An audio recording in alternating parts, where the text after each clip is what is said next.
প্রধানমন্ত্রীর ভারত সফরে হওয়া সকল চুক্তি প্রত্যাখ্যান করেছে বিএনপি।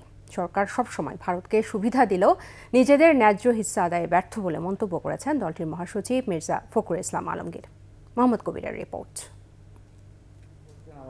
২৪ জুন বিএনপি স্থায়ী কমিটির ভার্চুয়াল সভার পর সোমবার দুপুরে আনুষ্ঠানিকভাবে সংবাদ সম্মেলন করেন বিএনপির মহাসচিব মির্জা ফখরুল ইসলাম আলমগীর। বাংলাদেশের স্বার্থবিরোধী হওয়ায় বিএনপি এই চুক্তিগুলি প্রত্যাখ্যান করছে।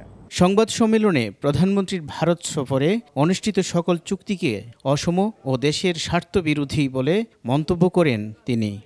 কানেক্টিভিটি নামে বাংলাদেশের অভ্যন্তরে ভারতের এক প্রান্ত থেকে আরেক প্রান্ত পর্যন্ত রেল যোগাযোগ, ডাক ও টেলিযোগাযোগের সমঝোতা, কৌশলগত অপারেশনাল খাতে সামরিক শিক্ষা সহযোগিতা, ঔষধ সংক্রান্ত সমঝোতা, বাংলাদেশের জলসীমায় ভারতের অবাধ বিচরণ, ভারতের ইন স্পেস, বাংলাদেশের ডাক ও টেলিযোগাযোগ মন্ত্রণালয়ের সমঝোতা, রেল মন্ত্রণালয়ের মধ্যে সমঝোতা, সমুদ্র বিষয়ক গবেষণায় দুই দেশের সমঝোতা ইত্যাদি সমঝোতাগুলোতে বাংলাদেশের স্বার্থ ক্ষুণ্ণ হয়েছে।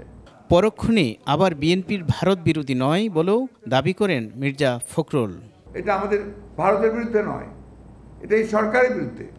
সরকার সম্পূর্ণভাবে ব্যর্থ হচ্ছে ভারতকে কনভিন্স করতে বা তার কাছ থেকে দাবিগুলো আদায় করে নিয়ে আসতে।